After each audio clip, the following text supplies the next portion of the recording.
This thing's annoying. It doesn't feel comfortable at all.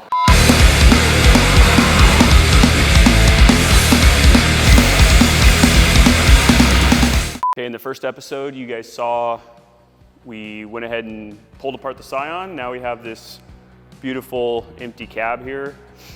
Next steps on this is we're going to cut the floor out, cut some of the firewall out, figure out basically a rough cut situation where we know we're not going to be using that portion of the cab, and we'll do a secondary final cut once we take some dimensions on this and get this thing pulled apart. I don't think there's a lot to do on this, but hopefully it goes quick. We've got a plasma cutter. We're going to take a few upfront measurements and then figure out a rough cut scenario. But as far as this thing goes, I'm gonna start taking off the plastics today. But before I did that, I did have a chance to take this thing out to Ocotillo Wells, which is my normal stomping grounds. I wanted to drive it on some trails that I'm familiar with, that I'm used to see how it handles. Went out there, I don't know, it's been a couple weeks now, and hit Devil Slide Jump, hit the Shell Reef double, not in the big spot, but in the little spot. Seemed to handle really well. The only two big things I noticed was comfort in the cab. The stock seats are terrible in this thing. So that needs to change. Hopefully we can get PRP on board. The Tusk harnesses are not very ergonomic. They don't fit your body well. So super uncomfortable driving position in the car for some reason. With the way that the seats and the harnesses come together on you, it just doesn't feel natural. So got to figure something out there so that I can feel more comfortable in the car.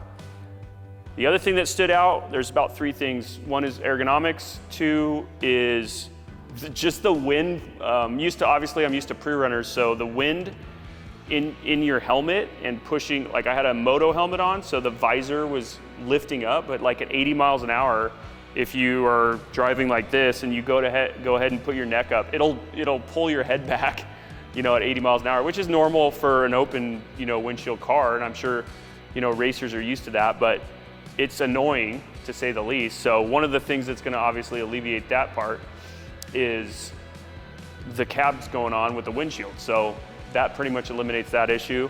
Seats and harnesses would eliminate the ergonomic issue. The third thing that I didn't like about the car was the steering. So if you drive it anywhere from 0 to 45, 50 miles an hour, the steering's fine. It does what you expect the steering to do.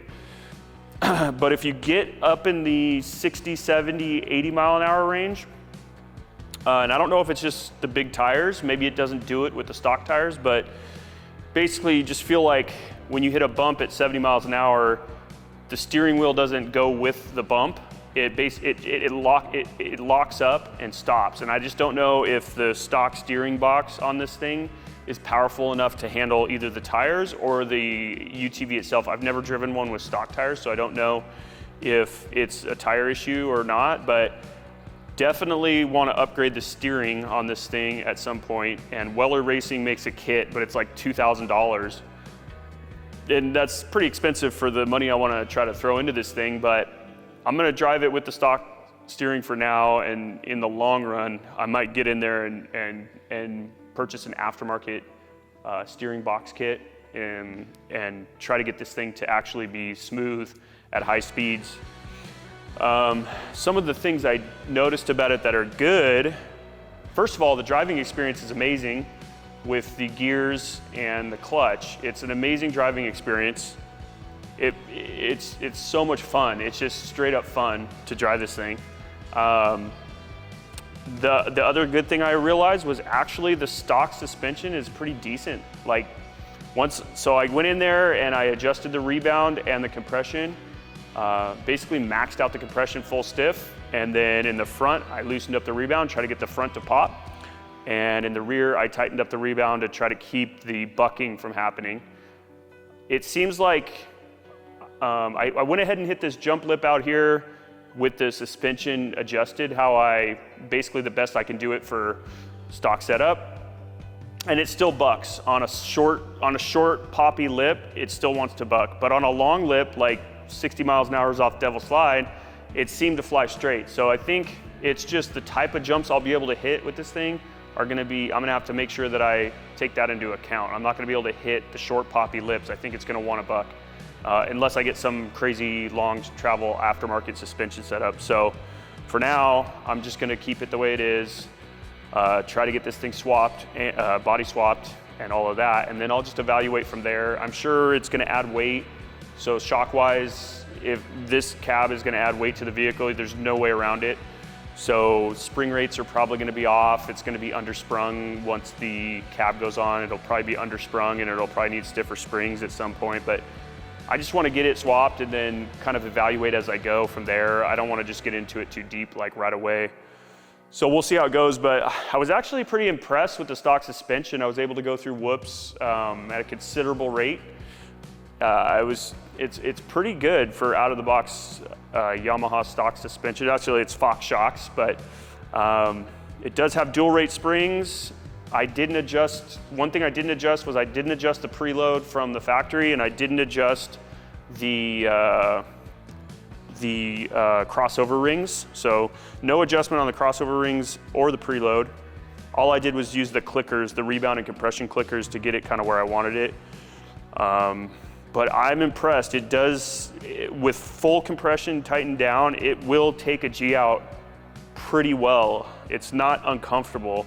And I think if you even had better seats and better harnesses, it would be even more comfortable once that goes in there, because it's just, the harnesses, the way that they're designed and the way that they latch in, it just presses on your body weird, and the seats are just garbage.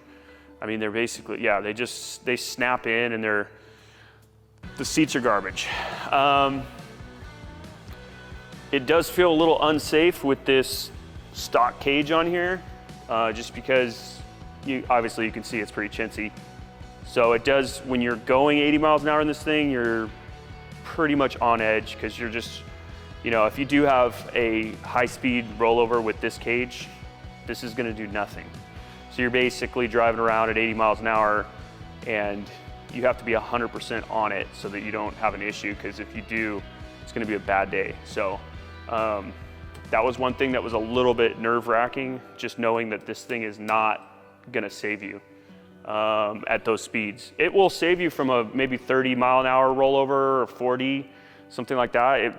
This thing might be okay for something like that, but high speeds, not a chance. This thing's gonna crumple like a tin can. So today we are gonna start pulling the plastics off this thing. So if you have a 2019 and above YXZ, all the plastics, doors, cage, everything will be for sale. So gonna go ahead and take it all off, get it naked, so that we can figure out where we're gonna flange. We're gonna go ahead and flange somewhere down in here, and then on the Scion, we're gonna have another flange, and the two flanges will mate up, and we'll have a situation where we can bolt the cab on at the base down here. Once we get it all bolted on, then I think we're gonna try to fit this thing today, if we can, on this episode too.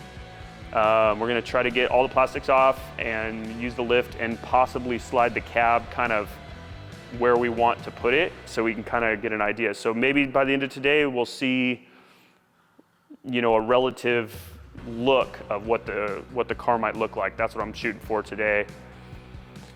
But before I start pulling this thing apart, probably want to take one more last rip around the property.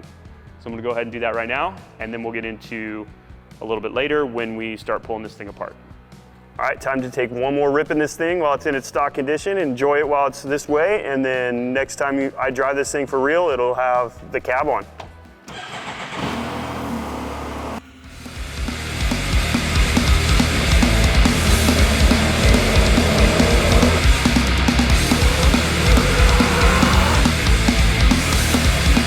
Well, it's always fun when you don't have the shop set up for what you need to do yet.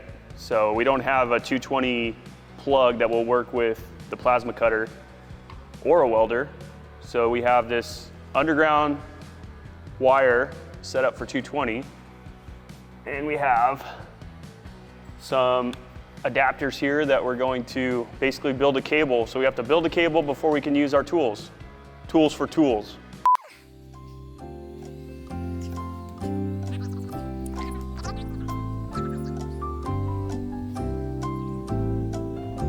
So I'm just trying to get my first like rough set.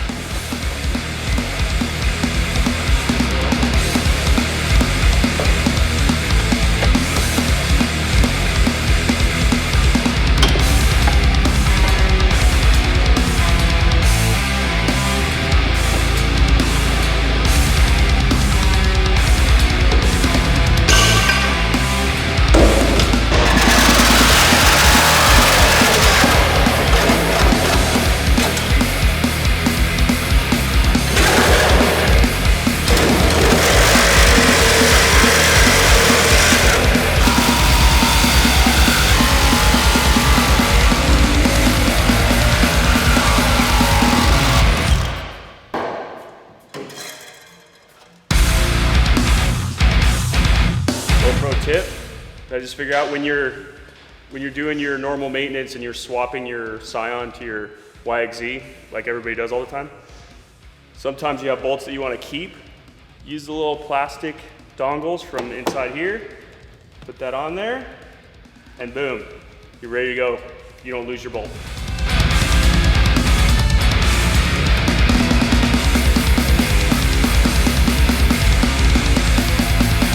Yep, so we're gonna go ahead and slide some more strength in the upper, I guess that would be like an upper truss shock mount. We're gonna go ahead and probably put a slide over this and weld another overlay here, just because we know we're gonna be jumping it, so. Might as well do it now while it's exposed. This steering motor right here, you can sell on eBay for like 400 bucks. Really? Because they put them in sand buggies and Baja bugs and Samurais. Is that just a Toyota steering? Yeah, it's an electric steering setup. So you basically power and ground it.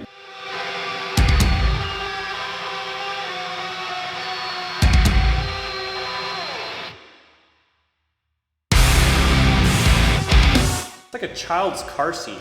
Yeah, it's worse than a child's car seat. You think like Yamaha would go to like one of these seat companies and just be like, hey, can you guys like make us some seats? Mass produce us like a bunch of seats so we can have safe seats.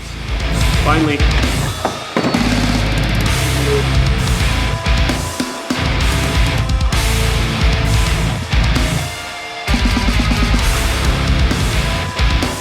Look at how this curves. You see how it curves in? Yeah. So we have 56 inches down here. Okay, so as it comes up, you lose it. Yeah, it keeps going, and then it comes out a little bit. Keep coming down. Yeah, we have like 53.5 inches.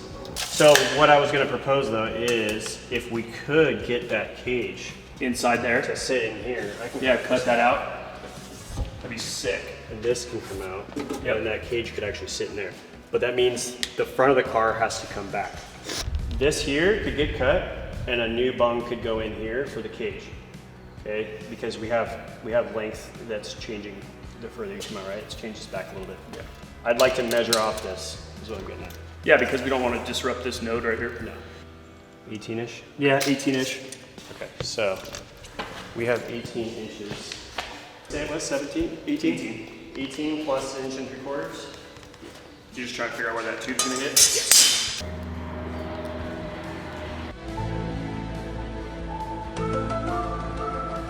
What do you think, Nick? We're gonna cut the weight in half-ish from what it sits right now? Yeah, well, because, you know, the roof's pretty thin. Most of your weight's in the floor with the frame rails and the inner frame here that we're gonna cut out too. So we might be able to pick this thing up by hand when it's cut out. We're gonna be pretty light. Cool. The thing I don't want to do, I'm not cutting this structure out right away, because what happens when you cut chassis like that, it just goes boing. Yeah, so what I'm gonna do is I'm gonna try to leave this, or leave something, and then I'll come back and I'll bring some tubing and we'll do a little reinforcement, just like a brace for temporary, so that it stays together. Cool.